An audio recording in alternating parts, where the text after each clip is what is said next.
which is very interesting to see. Like Chimamanda is so excited. Yeah, this is your feminist. People were so upset. They just attacked Chimamanda because they didn't watch the video. They didn't read the full transcript of the interview. They just saw the excerpt that said Chimamanda attacks Hillary for putting wife in her bio, and that was not the context of the conversation. When Gaga, Rotus like cool. No, you know now. Everybody should be feminist.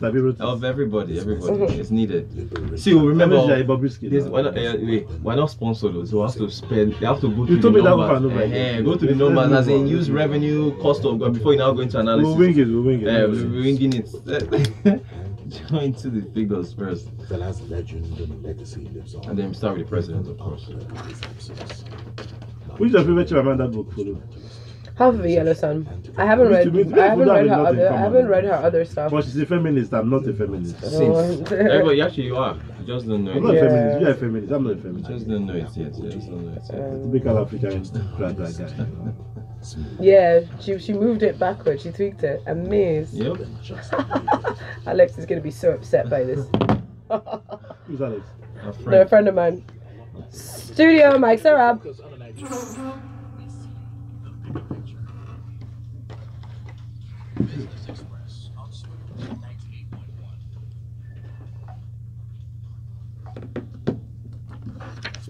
Good morning, Lagos. It is exactly 45 minutes gone past 6, which means it is time to jump into the express world of business. It's Business Express here on Smooth 98.1. This morning with me to join in a business breakdown, or to lead it, to be honest. Rotus, good morning. How are you doing? I follow your lead, so I'm joining in. No problem. You lead.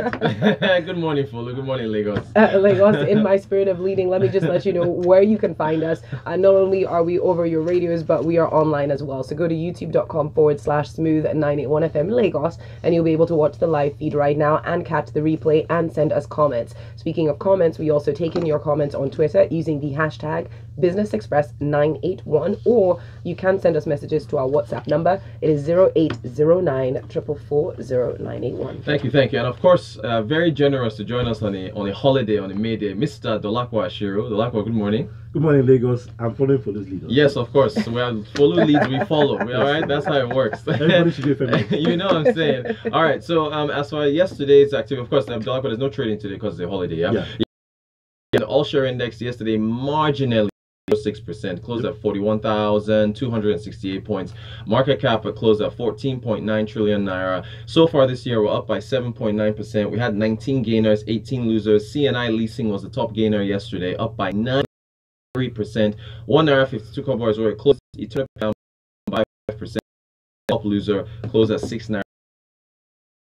1 naira appreciation on the parallel market, 362 naira to the dollar. It's been 363 for months. All right, so we're still in the Q1. I have to say, regardless of how people feel about it, but I don't think it's as much as the government is touting, because yes, importation through the official channels has reduced drastically, but smuggling has also been ramped up. Right. But I mean, the volume of local rice has also increased. So I think the government should do more about smuggling and also try to encourage more people to do rice. Okay. So what do you think about what do you think about seeing Buhari there? It was okay, good for the optics. I like the fact that Africa's most populous country, the president coming to the Oval Garden. I mean, it gives us a lot of bragging rights. Yeah. But the context of the speech is a different ball game. You understand? But at least it gives us bragging rights, and that spirit of patriotism just really. It was good. Lagos, you guys should go online and check it out. I mean, it was something else. All right. Okay. So let's now hop into first quarter results. We will start with breweries. Let's start with Guinness, Dolapo. As far as the performance of Guinness for Q1 2018, showing here that let's see now, revenue. Existing shareholders that want to pay for, we won't pay you cash. Just use your indebtedness to us to convert it into equity for us, thereby deleveraging it. So it also reduced the finance cost also. Okay. I'm also glad, and Guinness is also making a lot of initiatives towards bringing down cost, which is also important for a brewery sector. Right now, the brewery sector is no more a duopoly. Now you have international breweries bringing in your favorite brand, Budweiser. You understand? So yeah, I mean, the breweries market is going to get very, very competitive this year. I'm also waiting for the World Cup, where I heard that Budweiser are going to unleash itself. Full marketing team. Marketing team there. So, but the crown jewels for Guinness is obviously Origin. Yeah. You understand? Because it's unisex. Basically, everybody can drink it, and Origin Origin 02. So quarter on quarter though, if we compare, I mean year on year, yeah, the numbers look good. 17% up revenue, gross profit up by 10%, and you know, and they swung from a loss last year. Still, if you compare the fourth quarter to the first quarter, it's not as rosy. Yeah, usually Q4 for brewers is always good because of the December Christmas celebration. Everybody's drinking. Right. Q1 for financial reasons, people slow down a bit, especially January, because people are still trying to bounce back financially. So Q4, because of Christmas time, it's always good for the brewers. So Q1 they struggle a bit, but towards the World Cup time and towards Easter and Christmas and all that, the volumes always go up again. You know, I've always wondered. Nationally, Q1 is slow for breweries. Our legal drinking age is 18, Abi. If it was raised to 21, do you think? What do you think? Stop it! Don't be suggesting these things outside Rotus. No, I'm just saying. With the profitability hits, if you look at the youth population and so on, if you raise, have ID in Nigeria? That's another thing. I'm wondering how that. Right. In most places. I do wonder how profitability for the brewery sector will be affected if the legal drinking age was raised to 21. Are you forgetting this stuff is out in sachets on the street? I know, right? There's that. But I don't already drink compared to other African countries. Per hectoliter, hectoliter per capita is very, very low. Yeah. Because some regions in Nigeria, you can't really drink the way you want to drink. Right. The whole society. I can't imagine myself drinking Budweiser in Maiduguri. I mean, it won't happen. I'm inviting. Wahala. All right, we move from breweries over to the banking sector. The big big guy in the room, Tier 1 bank, FBNH. Yeah, that's a big masquerade. Yes, the big one. Their first quarter results. Dolapo, it seems like you know, they've still some of their problems still follow them into 2018, which is basically non-performing loans. It's still about 21%. It's a relatively good result, quote unquote. Right. You understand? Although, I mean, the gross earnings declined because right now banks are also facing some challenges because we don't have the high interest rate environment we had last year. You understand? But what's really giving me concern is that the NPLs are rather high for First Bank. Right. You understand? And 21% is far higher an LPL rating than the threshold of 5% that CBN has given. The average is about 7%. So with a bank that has about a 2 trillion naira loan book, a 20% non-performing loan is not good to go. It's pretty high, but they have a 3-year plan to gradually unwind and bring it back to 5, which is the threshold for CBN. Yeah. So all in all, but also we also saw the non-interest income. Yeah. Also, the struggle, there was a decline. Right. I see that as well. Which is normal for most banks now because the FX appreciation that has happened last year. Yeah. You understand? And then another thing, the enjoyments that they got from treasury bills being 23%, that one is also gone as well. So that's going on. So yeah, FBNH is still they're still out there. Okay, let's now move from, I love going from sector to sector. Okay, we go from breweries to banking and now the food sector. Nestle. Nestle's Q1 results. You know, revenue up 10%. Gross profit was up. Most of the revenue up 10% doesn't necessarily mean volume. It also means that many of them also increased the prices, the price of their goods last year. This time last year. Guinness enjoyed, actually going back to Guinness, they increased prices for many consumer goods had to review their prices. So I mean, what do we think now? Profit after tax was just up by 3%. Was it flat? This is basically, if we look at it, single digits in appreciation. Flat. The consumer goods are still recovering because of the consumer wallet. Last year was very tough for the common man, but gradually now people are starting to spend more than before, although it's still marginal. Right. That's the issue. But the result is it's okay. I mean, but it's just there. It's just there. It's just there. Most of the indices are flat, but and in single digits. Okay, so like 8.3 billion versus 8.6 is what they came up with in Q1 2018. But look, Nestle though, the story with them, they still have a diversified product line. Unfortunately, when you compare them to their Cadbury.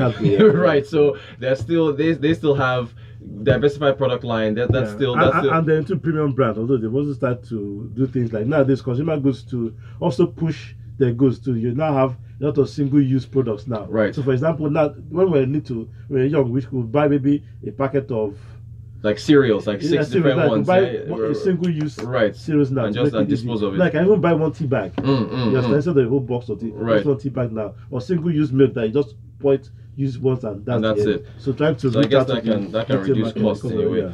Okay. Very quick messages coming from Benga Kamu. Big shout out to Benga. Thank you for sending us messages today. We know everyone is chilling. He says in the very early hours of the day, every day, cars stream by on any given road near my house carrying smuggled rice into Nigeria, increasing imported rice into Nigeria. So that 90% reduction in imported rice figure touted by the president is fictitious. I agree. Benga, thanks. He's out there chilling at home. It's serious. So this rice thing, they modify the cars. I can't remember what I was reading. I think it was Business Day. They modify the cars. They drop the floor of the car so they can put, they customize. It's very ingenious if you think about it. Right. It's amazing. All right. So what have we done? We've done breweries. We've done banking. We've done consumer goods. What about oil and gas? Yesterday we looked at a couple downstream players in MRS and Total. The results were they were okay, but now we're looking at an upstream player. We're looking at Seplat. Dolapo, I'm looking at revenue here, 281% drop. Although this is year on year. There was like a force majeure last year. Okay. Earlier, about a year plus ago, your cousins in Warri blew up the Transport Cables pipeline. Yes. Which is the major artery where Seplat, because Seplat acquired a Shell asset. Right. So Shell used to use Forcados, and Chevron uses Escravos as the export terminal. So it was blown up. So they could not transport or could not pump out crude oil. But once the transport line was fixed, you understand, and started pumping, that's why they're back in profit now. So they are tied with the production disruption for them. And as long as crude oil is going up, because that's what is it, $75 now? Before you to repair a pipe, you have to make peace with everybody. Say, look, I'm going to do it, but please don't blow it up again. So until you get the permission, say, okay, you're good to go. You're good to go then. Doing business in Nigeria, it's something else. So. Hard knock. Oh my It's an experience. It's character building. Being an entrepreneur in Nigeria, character building. It's like swimming against a tsunami. Right. You have to be very, very resilient. You understand? Very courageous. It teaches you perseverance. It teaches you dedication. It teaches you persistence. I mean, not suffering. All those things. If they drop you somewhere else in the world, which is why we thrive everywhere else. I know, right? More messages are coming through. Ugo Machido is here up on WhatsApp. Says, "Good morning, everyone. But why is the cost of local rice sometimes more than imported rice? Please help me here." Producing rice, it is. Doing business in Nigeria is not a joke. Growing it, storing it, the roads, transporting it from the farm over here. It's not easy. Hiking fuel prices, lack of electricity. Storage, everything. The entire value chain needs to be worked on. Right. And you have to, and in that value chain are the people that you have to pay when you're transporting rice along the road. It's a high cost. An entrepreneur told, any more messages? Okay, an entrepreneur that delivers in our group now, NRI, I think was it BC that delivers water. He remember told us how he was delivering water to a community, and the area boys, they say he has to settle there. Yes, no. For me to bring water to your own community, I have to settle you for the. Hi. Anyway, all right, we're done with Q1. So Seplat, good result. As long as crude oil is going up, Seplat is fine. All right, real quick. AMCON MD is calling for stiffer regulation of the aviation sector. Dolapo, is it because they have taken over? Was it Arik? How much stiffer regulation of AMCON? Exactly. Well, isn't it Nama? Or is it that's supposed to be saying these things? But AMCON MD, this was at the 6th Nigerian Transport Awards. It's talking basically about corporate governance. That the kind of corporate governance and scrutiny that banks go through, companies in the aviation sector don't go through it. That poor decisions. A lot of rackets are there, and that basically the Nigerian airlines are not really viable. You understand? And he mentioned the fact that Aero and Arik are now under them, and they're going to put them under receivership because they're not profitable. So, like we said again, the entire aviation value chain needs to be changed. Airports need to be concessioned out. You understand? There's a lot of bottlenecks and a gunje in that sector that's making it tough. You understand? So it's more profitable. I mean, foreign airlines are far more profitable than Nigerian airlines. We also need to introduce things like value jets and all those things. You have about that, to fix it. Dolapo, I appreciate you coming in today on your holiday. That's all the time we'll take. Whatever stories we didn't get to, we'll touch on them tomorrow with AfriInvest. Thank you so much for coming in today, and thanks for all your messages. You guys relaxing at home on May Day, and our leader Folu. That's it. That's it for Business Express.